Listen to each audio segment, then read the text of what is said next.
Ahoy. Again, a welcome to all of you and a welcome to those of you who are online. I understand our speaker has a sister and brother-in-law online with us as well, so welcome. As you know, I always ask our speakers to give us a wee bio before they come, and Tom's has to be the shortest bio I've ever received. So here we are. Tom graduated from York University with a Master of Business Administration.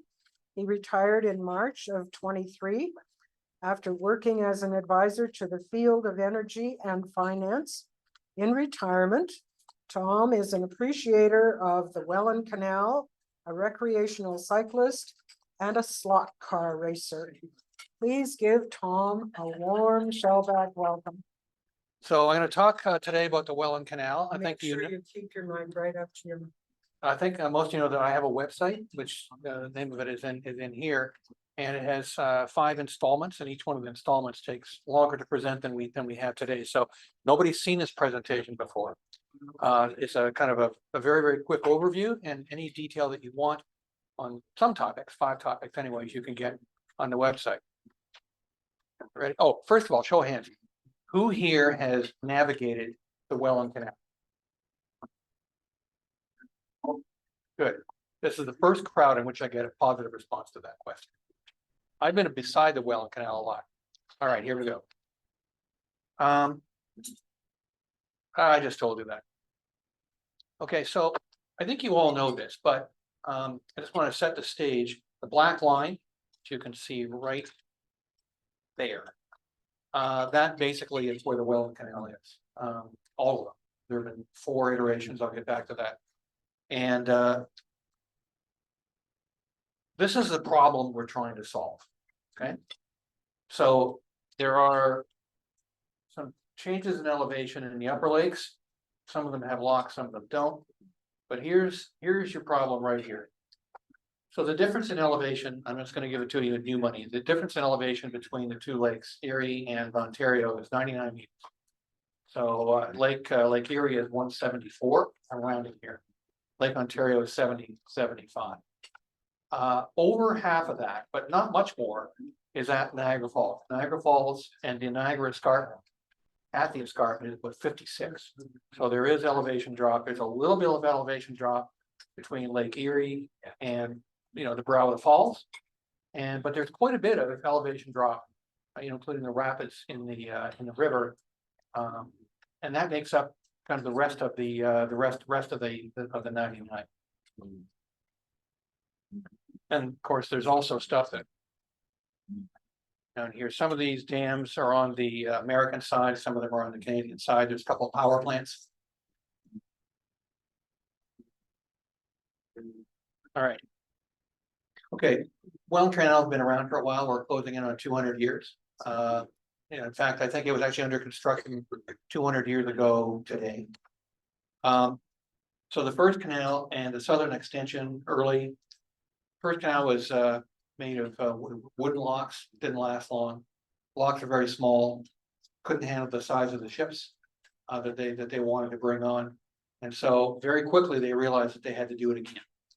So the second canal, we'll see later on, is kind of an overwrite in stone of the wooden first canal.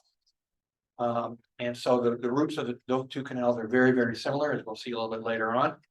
So that was developed, came into service in the 1840s, and it actually wasn't filled in until the 1890s. It's filled in now.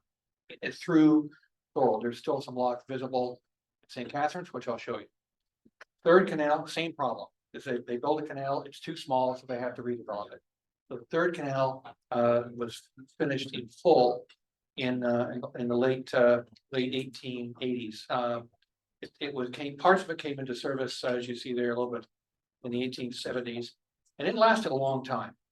It didn't actually go out of service as the main canal until 1932, when the present canal went into service, and the present canal, 1932 to present, so it's almost 100 years. And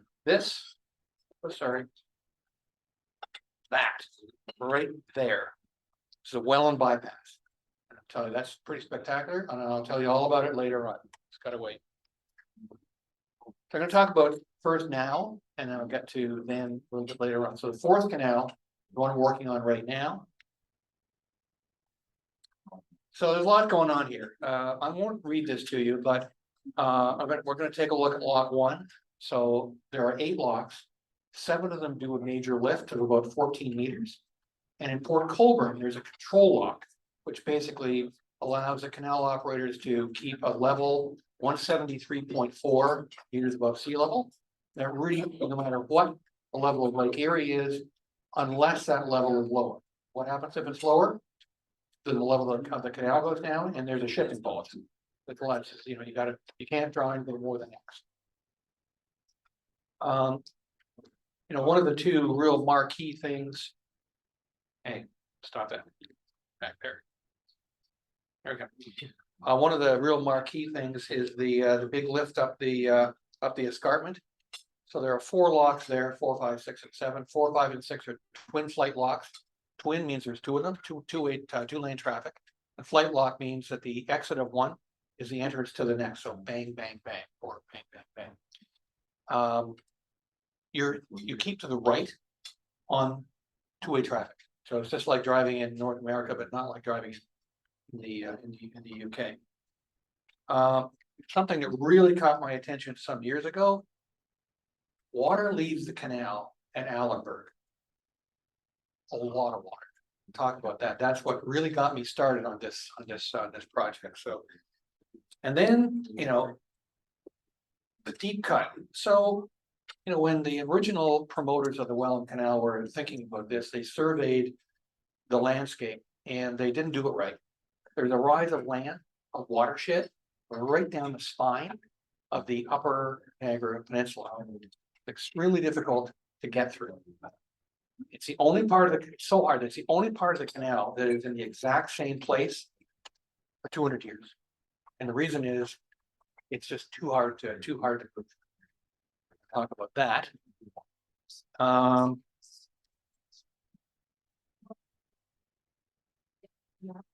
Ellenberg is right there where the pointer is. So yeah, that's that really got my attention. You'll see why. So the Welland River, and the Welland River was named the Welland River from 1793, named by John Graves Simcoe, who named everything. It was formerly Chippewa Creek.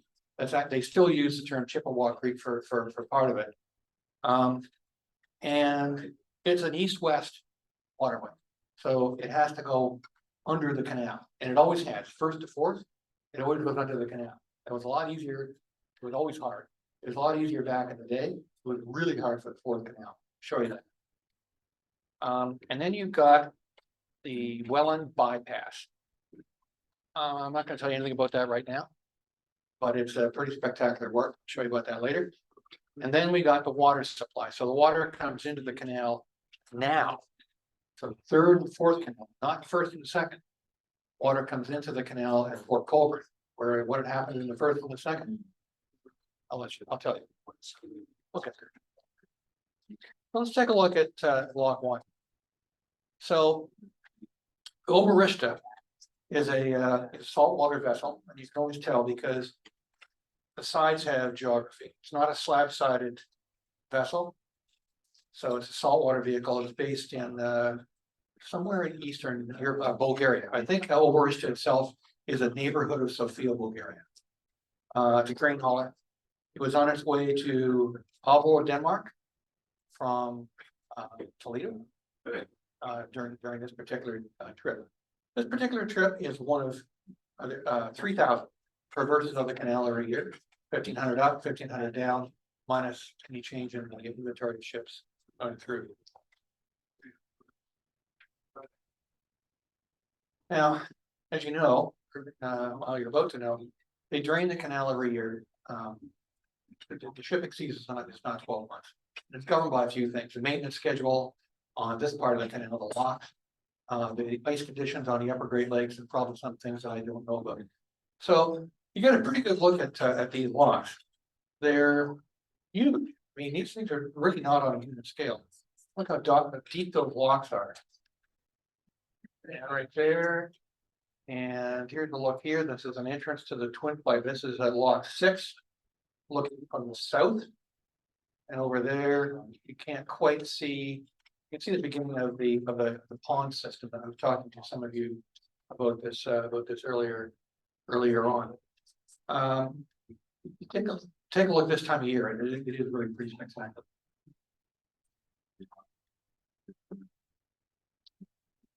The Allenberg Waters. So if you ride your bike down beside the canal.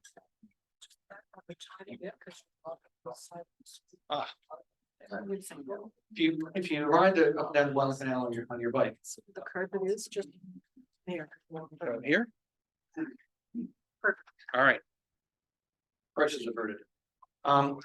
Water leaves the canal at Allenberg, but in two places, an older one and a newer one. And it's pretty, the water is really royal up there. Like this, these are not navigable waters. So where does that go? It goes here. It goes a few kilometers. And there's a couple of artificial lakes, Gibson and Booty. There's 2 of the 5 ones. Jude. So on the left is the plant number 1, went into service in 1898. Now that first unit is no longer working, but I did a tour there with Ontario Power Generation, and there are turbines spinning and producing energy for the grid with nameplates from 1904.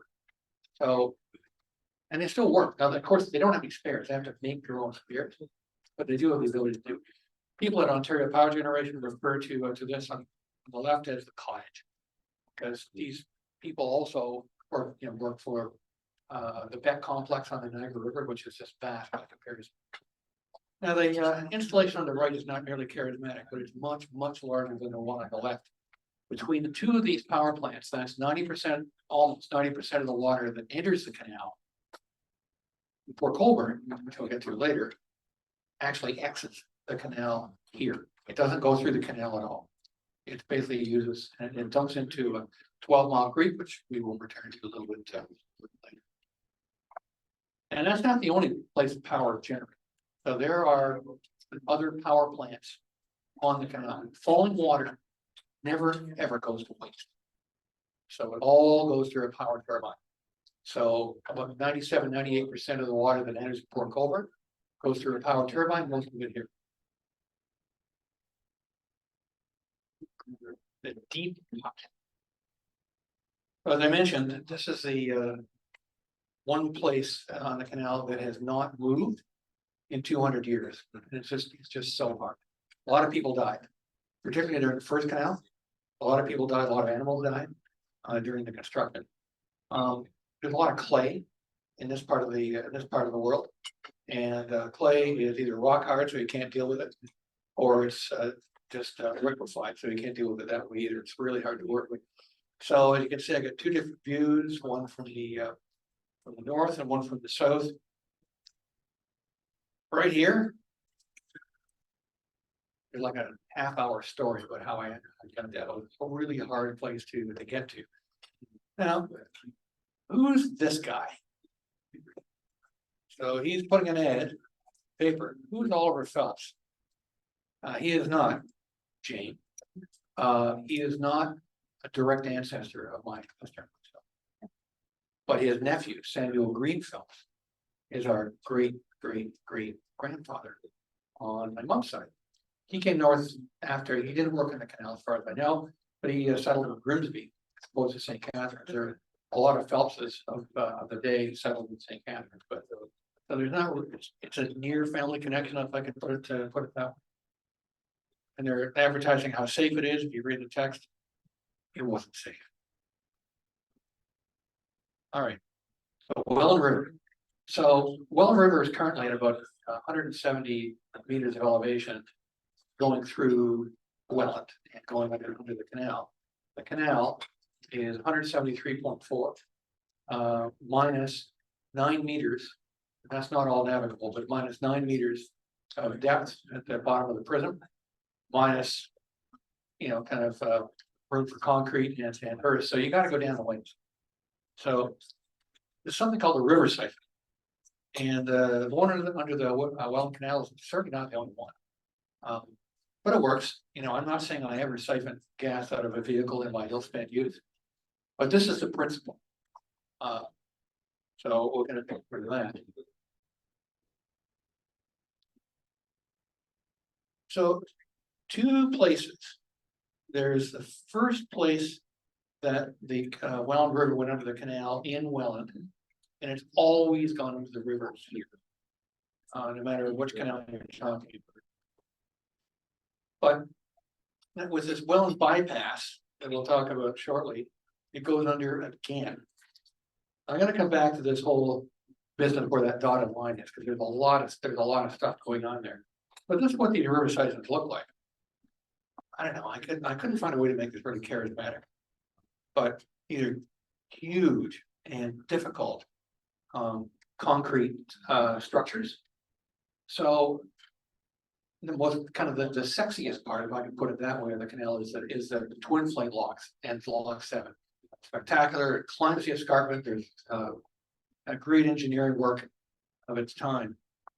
But the craziest and most complex place on the canal is Welland.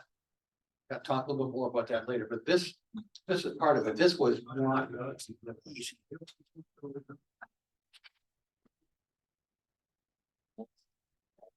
Let me go back here for a second.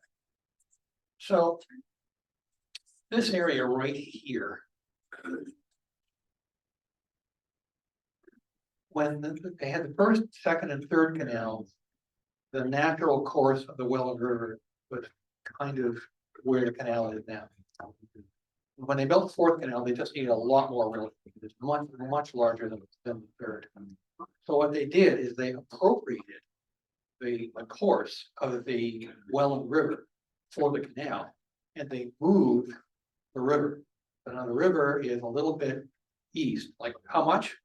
Like less than the difference from here across the water to you can stand in one place and you got the canal there, you got the river there, different elevations, quite a bit different, 3.5 meters. And so there's where that dotted line is, there's actually another, it's an artificial island, which is called Merritt Island, and there's most of it's parkland, and some of it is difficult to pass scrub. It's a beautiful place. I love going there. You can cycle there. You can't drive on it. You can drive to it. So it just sounds like it was a lot of work. Like the flight locks was not the only hard thing that the canal builders had to do during the construction of the fourth canal. And people fish in canal, and they fish in the Welland River. If you want to know what's really going on there, ask the fishermen. The Welland bypass. So the problem that the canal builders wish they could solve in 1920s was to avoid bridges. But they didn't have the technology to do it. I'll show you why later on. So in Welland, the course of the canal went through the city of Welland pretty much the way it always had. But the ships had got larger. And so the ships were trading paint bridge abutments all the time. And that was a problem. There's also a problem is that you could never have scheduled bus service because you never knew when the bridges were going to be up. Spoiler alert, much of the time.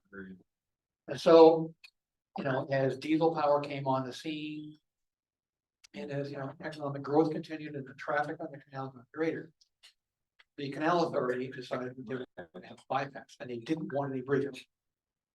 No bridges. You can have tunnels. Have as many as you like. Now, if you've got a road tunnel, that's one thing. You duck down, duck back up. But what if you've got a rail? The rail, on account, it's about a 2% grade. So from the point where you go under, you've got to go kilometers either side, and you got to dig a valley. So they dug a valley out of flat ground 15 million cubic meters of earth. Now there's a huge valley there. So if you don't know what it is, you take a look and say, well, where's the water? Like, why is this valley here? There was never any water. I mean, there's rainwater, so they pump back up into the canal. But that's what they had to do. So on the left, I'm standing in the same place, both of these shots. I did no climbing. I drove to this. Right? I'm looking, and there it is. That's the canal. But I'm up in the air. That's on the next page. But I took this shot just to show you where the railing is. So I'm actually several kilometers away from where the canal is, and I'm still, like above the level of the rail line. I'm sorry, I misspoke. This is the what is now the recreational channel on the canal. So the part that was taken out of service because of the bypass, but they almost filled it in, which would have been a tragedy. There are multiple flat water sporting centers, two or three in Welland, one in Port Colborne, and of course one in St. Catharines. But they just cut it off, like right, where are we here? Right there. Right? Like that wasn't like that before. So there's a rowing center here. And to my right as I take this shot. All right. I'm doing this. And then on the horizon, on the right hand picture, there's another rowing center there. So take advantage of it. Jeez. Amateur hour. Okay, so this is the one I was talking about before. So I drove to the place from which I am standing when I took both these shots. And so there's no climbing involved. On the left-hand picture, I'm just shooting the canal. And it's just the same dimensions as it is everywhere else in its course. On the right, I am standing on what looks like a real rise of land. Well, it's not a rise of land, but it is a rise over the valley floor. I've not been able to find out how high that is. Google Earth doesn't do a very good job of that. But it sure looks like you're a long way up. And I'm telling you, the camera just doesn't capture how high you are when you take a look at that. So that was a lot of earth. So where does the water come from? Well, as we talked about before, it comes from Lake Erie, but it doesn't come through the canal. Like a little bit of water is moved every time the ship goes through, either way. But the water really goes here. Now this Main Street Weir, it's on the course of the historical canals. For a second. Those canals basically hitched rides on various creeks to cut down the amount of work they had to do. But in current times, almost all the water. So there's 150 million cubic meters of water enter into the canal every year, and it's not as spiky as you think. It's almost constant over the course of the year. Why is that? When you close the canal for shipping, well, because the power plants are still drawing water, so we still end up have water. These waters are really hot, like you really don't want to swim there. Okay. That's a real whirlwind tour. But there's more. How did we get here? Why? All right. This chart on the left, there's a lot going on. So this part here shows the course of the northern part of the first and second canals. They followed within a meter or 10, the same course as each other. They enter from 12 Mile Creek.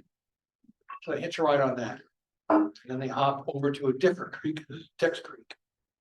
And then they have to go overland. And then right where that kink to the right is, they're still digging on flat ground. And that's called Mountain Locks Park. And they get to the top and they keep going, and then they hitch a ride on the historical Beaver Dams Creek system. And then combination of creek And overland, that's that part. And then same canal. So the first, second, and third canals, the green line here, pretty much follow the same route. And they're very, very close to the fourth canal, except for this bit in Welland. But this business here, the original brilliant idea that the canal builders had was that they would basically go to the Welland River. That's the deep cut they could not avoid. But we're gonna get to the Welland River, we're gonna step down, 2 locks in the first canal and 1 in the second. We're gonna step down, we'll get to the Welland River, we're gonna canalize that. And then we're gonna get to, oh, wait a minute. We're gonna get to the mighty Niagara River. They did. They basically cut a corner so they could at least make the turn safely. Then they had to drag the vessels upstream, if they're going that way, up to Lake Erie. If any of this sounds like not a very good idea, the canal builders and the shippers of the time felt pretty much exactly the same way. So actually a couple of years of that, and they already started work on the southern extension, which went into service in 1832. So that's that business. But what about this feeder canal? Remember I told you the deep cut was a little bit of a hard job. Well, they absolutely positively could not get down below the level of Lake Erie. It was just too hard with what they had to work with. I said, okay, now what? I looked at the Grand River. And that sounds like a long way away. Kind of is. And they found a source of high water there. So they dug a feeder canal and it's a perfectly straight line. For most of it, there's a kink where you can see there, but they brought water all the way from what is now Dunnville to what is now Welland. And that was a source of high water, about 175 meters. Later on, during the construction of the second canal, they actually needed to keep the ships off the course of the canal for a while, so they expanded the feeder canal for navigation. I'll show you a little bit later on. Still there. They haven't filled it in. I want to go back to the left. So as things moved on and resources were, better, I'll talk about all that stuff later on. You get this in the third canal. So now you got these big straight lines. You're not getting any help at all from the creeks. Makes a turn here. And the third, this basically is where the lock 3 is. So you can look out at the pond system here. And then it kind of loops around, goes up the hill. Now, the reason that they put that there was because, okay, the top of the escarpment is made of dolomite. It's extremely hard. A few creeks broke through, notably 12 Mile Creek. 12 Mile Creek has got a vast system of very, very steep valleys. Real lick brick because if you're on a bike. 10 Mile Creek broke through as well. And so the ascent of the escarpment at behind the General Waters plant is actually surprisingly gentle. So why didn't they use that before? Well, because when they got to the bottom, there was no creek for them to hitch a ride on. They decided not to use, for the first and second, not to use 10 Mile Creek, which is the creek that broke through. Why is that? Well, they just had a war, and American artillery probably reach the mouth of 10 Mile Creek. So they had to move it east, west, far enough to get away from what would have been American artillery. This laying out of the first Welland Canal, that was just after the War of 1812 to 14. So that sounds like a silly reason. Well, it didn't seem silly to them at the time. And then the current canal, basically, as we've seen before, it's basically a straight shot. I'm going to comment on all this stuff later on, but this is the canal we know. And then over here on this side, you've got basically a shared course of most of the canals, most of the way from Welland on down. So a lot of changes have been made over time. And what do these things look like? Here's the entrance. There's locks 1 and 2, Port Dalhousie, which is now part of St. Catherine. On the left, you've got lock 1. And to the right, you can see there's a nice patio there.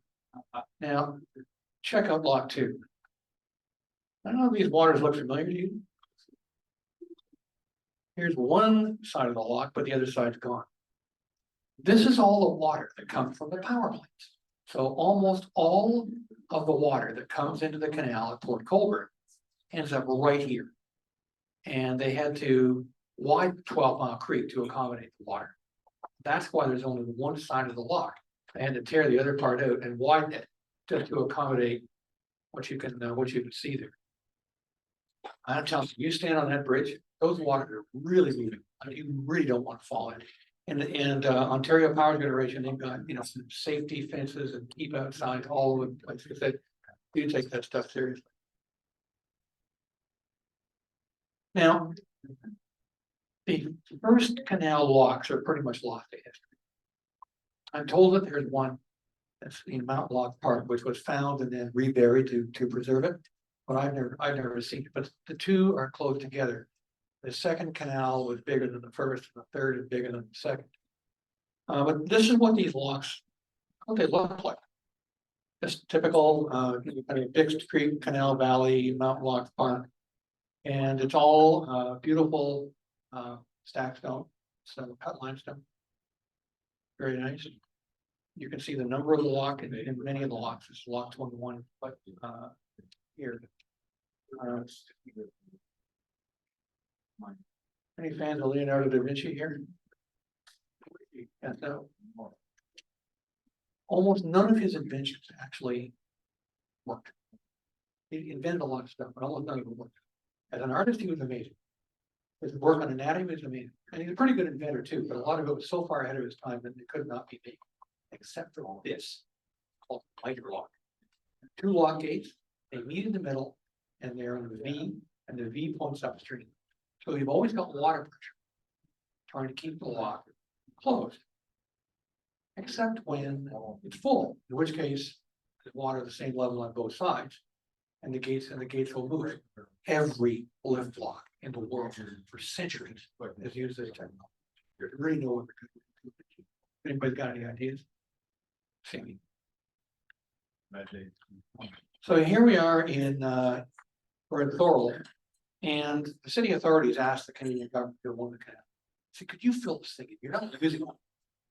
There was, you know, this was right through the center of town, and it was just interrupting people's lives in Thorold. So they did. But I'm talking on the left hand side. So this is lock 25, which is almost as high as the canal got, but not quite, which I'll talk about in a second. And you can see it's all filled in, but this is it's a recreational space, and they left the bench so you can sit on the top of the lock and listen to the concert, whatever's going on in the band show. On the right hand side, remember I talked about the step down to the Welland River. Now, I don't think they used it very much, but they kept it for the second canal.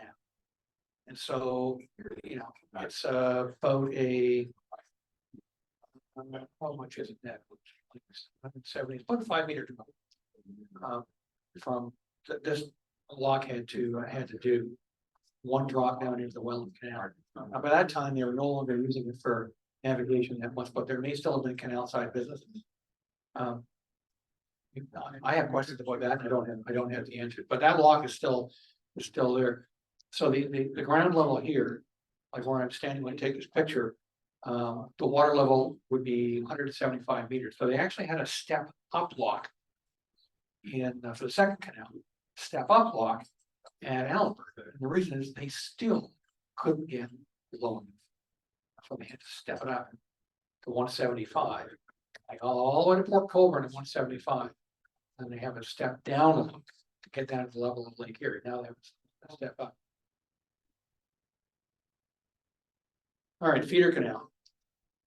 On the left-hand side, they did preserve part of the lock, like you saw in Thorold.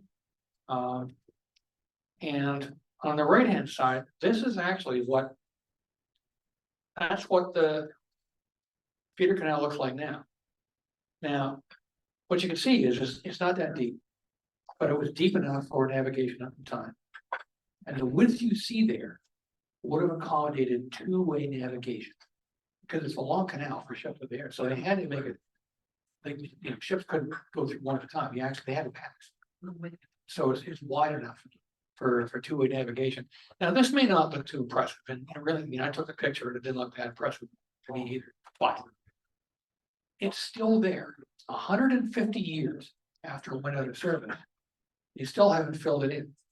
Now, in this exact location, it's not really, it's sprawling and, you know, kind of ex-urban residential and so forth.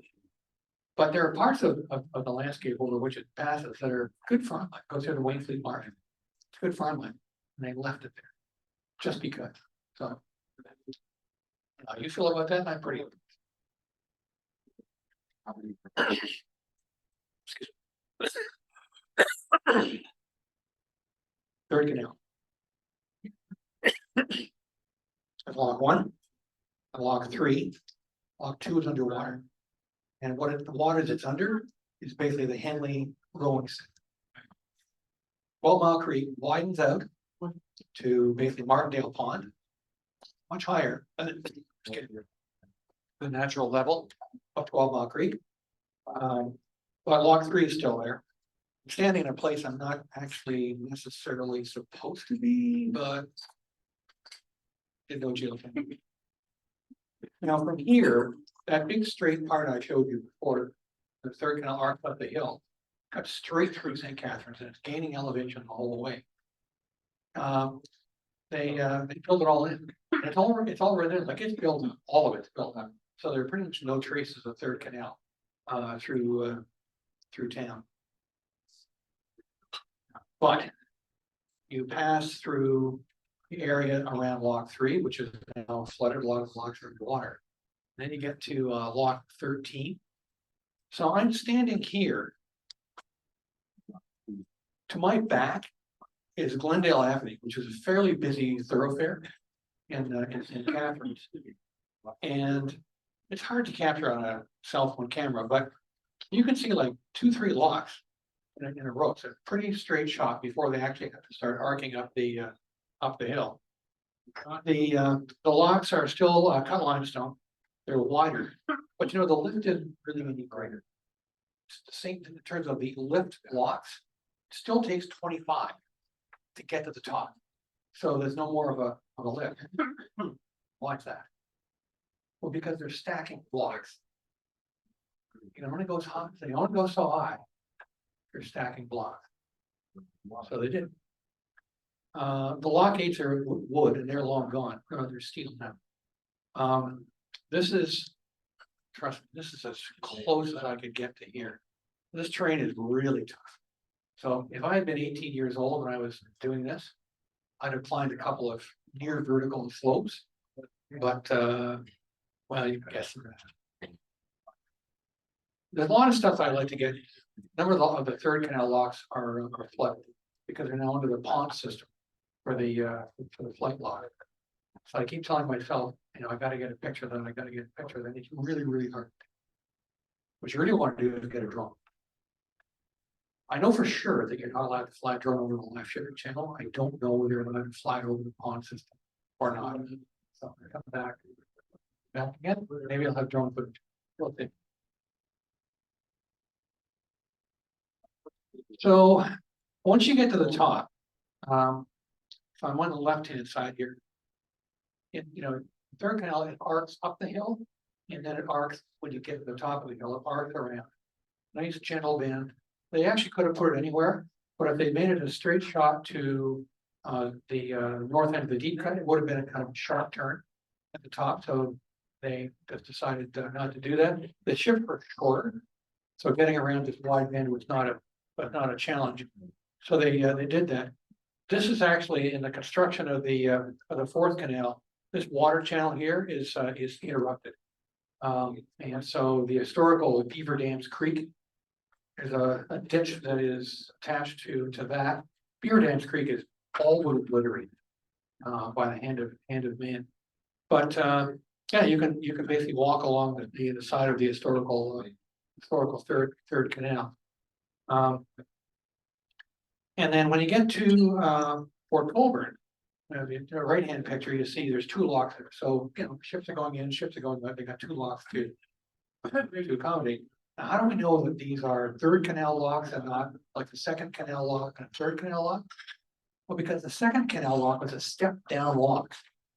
So it dropped down like almost 2 meters.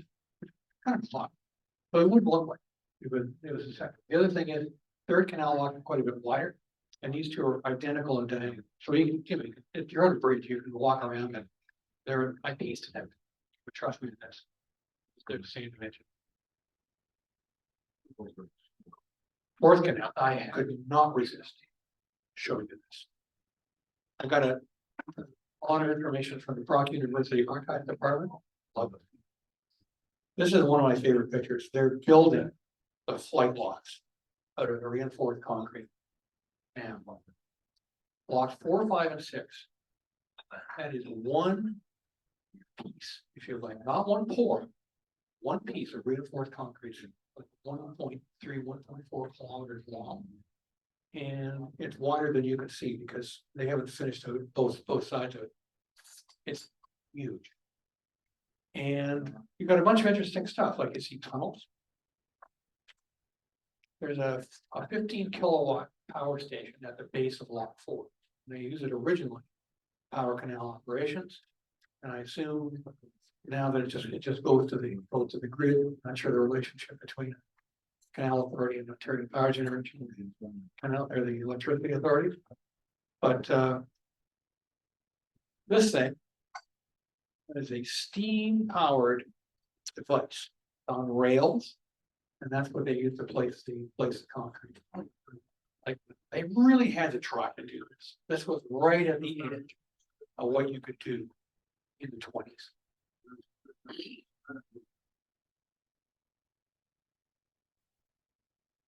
All right. So I got a couple of, I had questions. Like just look, if you take a look at this, first canal, second canal, all over the place. Third canal, you kind of do this and that. You know, you got difference in elevation, you've got step up front lock, step down lock. Lock. It just looks like there's a lot of ways to go. Well, I've got 3 things that I want to put before you. First thing is power. What power was available to do this construction? Second is material. What you had to work with. The third thing is explosive. What I'm talking about.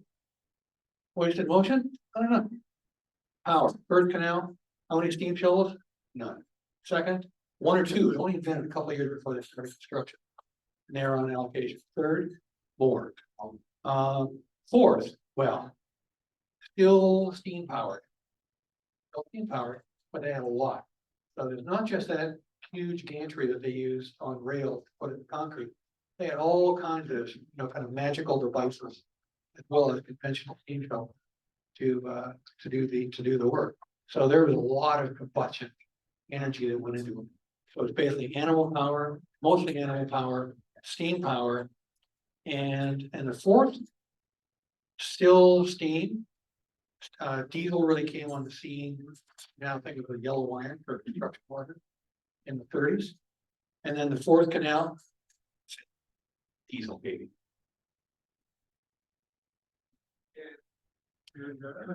Materials. Locks are made from wood in the first. There are 40 of them. So they get second, the third, cut stone. They're almost the same number. The only difference in the number is that extra lock in the second canal is a step up lock. And in Port Colborne, it's stepped down in the second canal and up in the third. Fourth canal is still reinforced concrete. And of course, the fourth there is no locks. So that makes a big difference. Like that was really the break in the case. Concrete cement was not really invented until about the 1870s.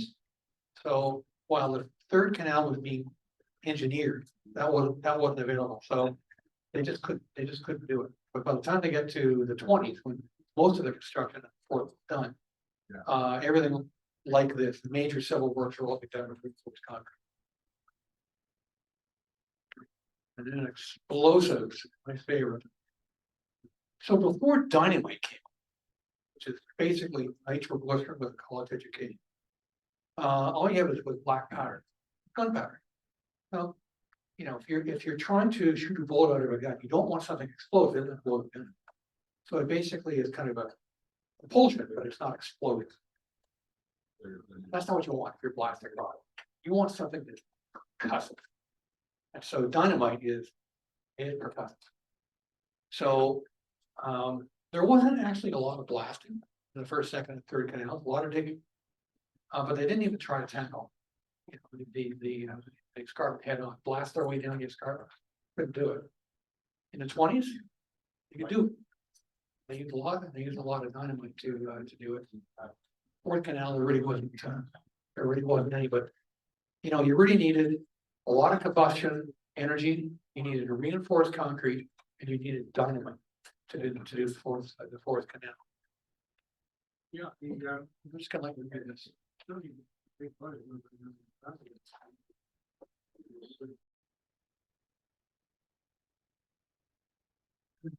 Thank you so much, Tom. I can't believe how much engineering went into all of that, and the fact that I had no idea that there were so many different canals. Are there any comments or questions? Ron? Thanks, that was very interesting. I gave a talk actually to Shellbacks earlier this year on the Rideau Canal because I traveled it the first time last summer. And I'm struck by the contrasts between the Rideau Canal, which is virtually unchanged from its original manufacture and route and everything. And the Welland Canal, where the original canal is almost completely gone. I am also interested to see that the smallest lock chambers for the Welland Canal were obviously much smaller than those for the Rideau Canal. I don't know, maybe you know how big they were, but when the Rideau Canal was being built, of course, the engineer Colonel By pushed to have larger canal locks put in place, which I think lengthened the useful life of the canal quite a bit. And it's also interesting to see that there are engineering techniques here that are nowhere in the Rideau Canal, such as putting rivers under the canal itself. So it's quite interesting. Oh yeah, if you can just say how big those blocks were on the original. I don't know. I've got that. I have that written down someplace, but unfortunately, I do not have that committed to memory.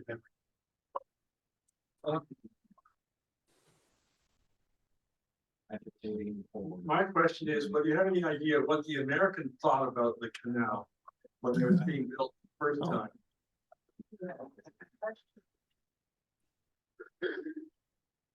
This was not planted.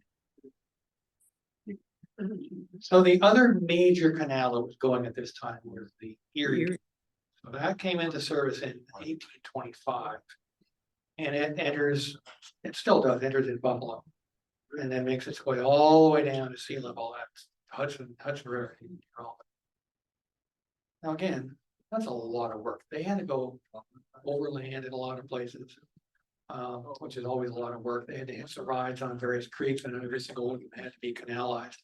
They still had to make the big lift, and that's at Watertown. I don't know, there's a whole bunch of water. You know, but it's also a big lift. I mean, it's an Irish carpet, you gotta get up and down, it's just no getting right. You can also, again, why that route? Well, if you think about the era, they couldn't use Lake Ontario. Like Lake Ontario comes for free. Lake's already there. But they couldn't use it because they gotta come too close to what was the British shore at that time. So they had to do it the way that they did it. It's a brutally difficult canal to expand for that reason. So it reached its, it was kind of the toast of the town in the middle 1800s. A lot of tonnage went through there, but it could not keep pace with the Welland Canal. It was just too hard. It was too long, too hard to do that because they couldn't hitch a ride on Lake Ontario, and you know, like the St. Lawrence River and the rapids approaching it, not nearly as hard as the Erie Canal. So it basically fell behind, and it actually has not been commercial canal for quite some time. It's never been a really shipping canal. But it was a barge canal for a while, but even that stopped. So it's still used extensively for recreational traffic. But, you know, the economics, just the geopolitics of it and the amount of work it would have taken, the economics just weren't there. It's magnificent. I'd like to know more about the canal. Thank you. Any other questions or comments? Yes, Philip.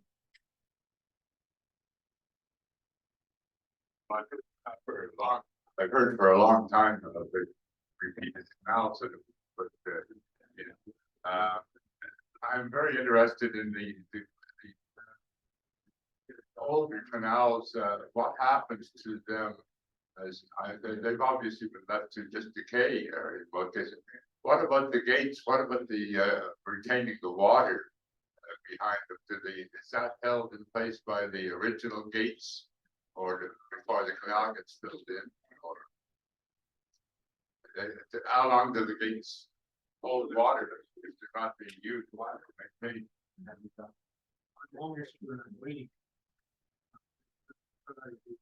So for the first, second, and third canals, the lock gates were wood and they're all gone. They're completely lost to history. As I said a little bit earlier, the locks for the first canal are also wood, and they're lost to history.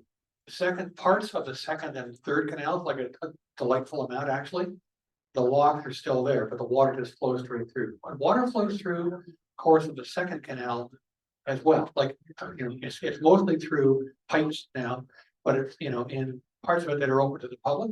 So basically the Dix Creek, Canal Valley and Mountain Lodge Park, they've kept that open so you can enjoy it, which I do. And that's in St. Catharines, so it's easy to get to. The third canal, you could get to the part that I showed you in pictures. You can get to that. It's surprisingly hard. It's on the Bruce Trail, so you would thought it'd be the easiest thing in the world to find. It took me a while to find it, even though Glendale Avenue goes right over it.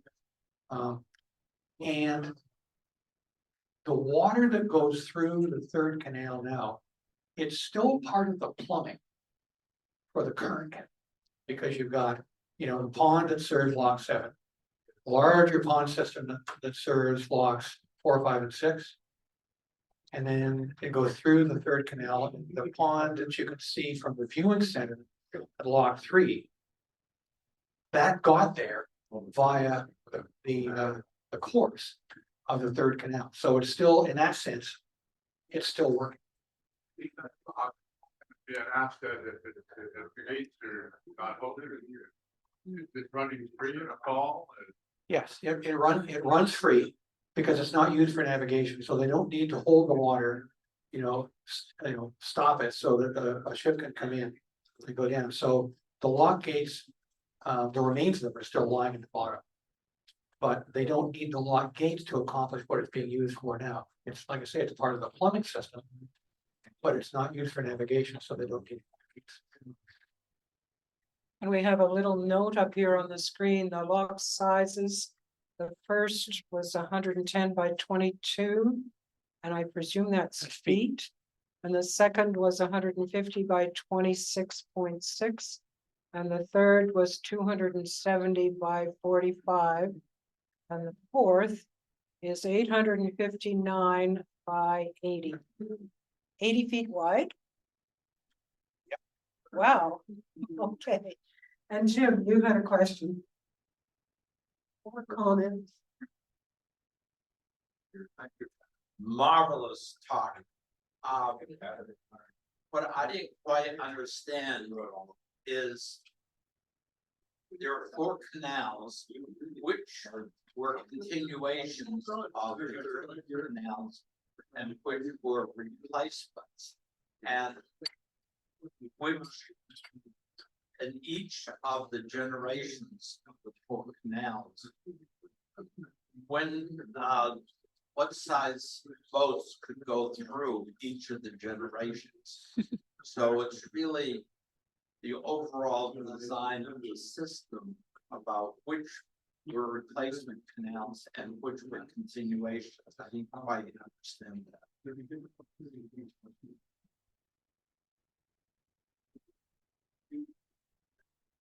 So the successive canals were all developed except the first. They were all developed to meet the ships that were coming on. So the first canal, and I know that, I don't know the maximum. This is information I have known, but I just don't know today. So the ship got bigger and bigger. So the current ships are like 225 meters long. So they're proper vessels. And they're much, much larger than the vessels that were there. So you can guess from the lock size, that is a little bigger than the ships that would have gone through the lock. So they built the first canal around the ships that they thought were going through it. They finished the canal and they realized immediately, because steam era was just starting for ships, that they needed to build it bigger. So that's when they built the second canal. And they also observed that the wooden locks were they took a lot of maintenance and they always leaked. So that's when they went to cut stone, which was much better. So the second to the third, the same thing. The ships are getting larger and there are more of them. They couldn't make the locks any taller in terms of the lift because they're still working with cut stone, but they could make it wider and longer, which they did. And then the fourth canal, it was a long time because they started working on the fourth canal in 1911. But there's a war intervening. The other thing that they had back power station number 1, it had a different name at that time. Commandeered all resources. So the entire government basically said, all the, like steam shovels and power equipment and workers and all that sort of thing. Welland Canal builders, you have to wait. And they did. And so the work on the fourth canal didn't really get going until the back power station, which went into service in 1921, 22. And all those resources were released, and then they just headed west to the job site for the fourth canal. So there's a lot of waiting going on for the fourth canal. Were they commandeered for the First World War? Yeah, basically everything was commandeered for the First World War. And then after that, the provincial government was basically in charge of all the hydro works. So they were able to commandeer the people and the equipment and the material. The power station told the kids they could wait, and they waited, and that's why the timing worked the way it did. Fourth canal would have been served much earlier, but it hadn't been for that would be a different thing. Like a little war. So each of the canals were a replacement. Yes, they all replaced. The first canal went out of service almost immediately with the second, because the second canal was built almost exactly in the same place. The third canal replaced the second. They used the second canal for local navigation for a little while until in the 1890s, like the municipal leadership said, please fill this thing in. And the fourth canal, like the recreational channel, that part that goes through Welland, you can't sail it anymore, navigate anymore, because you've got that break in it for the Welland bypass. But it's used. I mean, there's multiple flat water centers on there. I've seen people ice fishing in the canal during the winter time in Welland. It really gets good use, but as a canal, it's been completely superseded by the Welland. There's a question from Julia. I'm sorry, say that again. There's a question from Julia. Julia, go ahead. Yes, Diane, hello. I know that the speaker wanted to talk to his sister. Let me first say what a brilliant expose of the Welland Canal. Thank you very much. I had no idea of the intricacies. Over to you now, Jane. Sorry, Jane.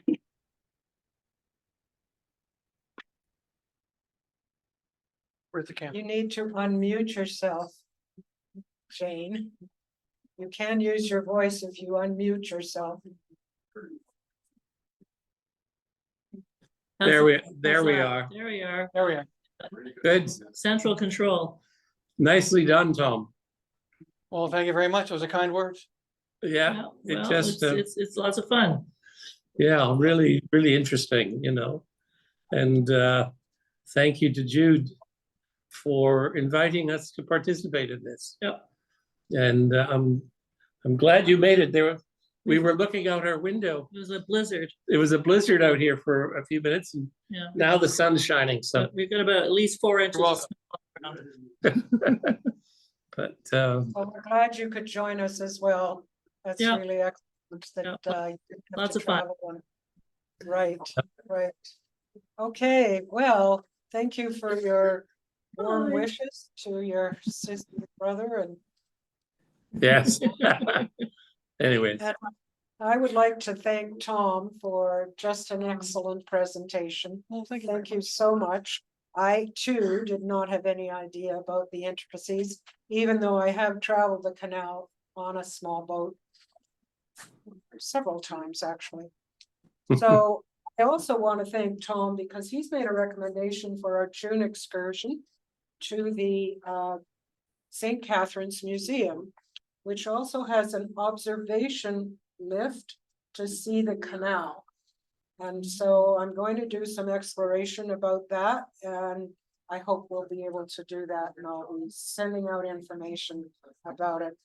And Tom, for you, a little token of our appreciation, Well, thank you. very small, but wear it with pride now that I you will have wear it. I will spoken. wear it with pride.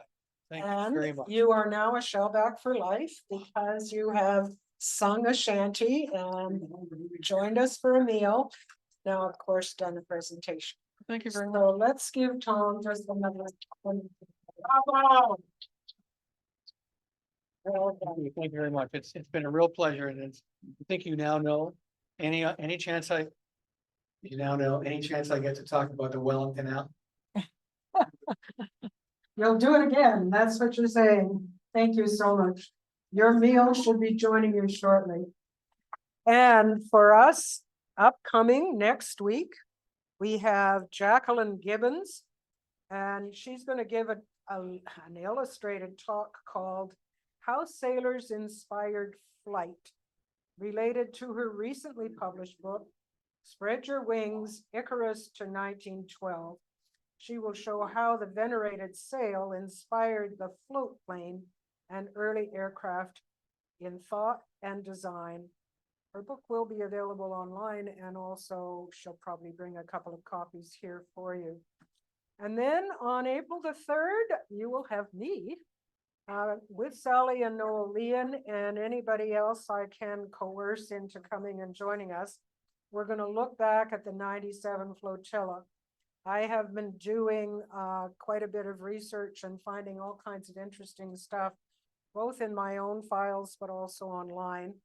The flotilla sailed from here on May 10th, 1997, arrived in Newfoundland on June 24th, where there was a welcome of the Matthew that had sailed across the ocean. And the welcome included Her Majesty the Queen and Prince Philip. So with that, pipes out.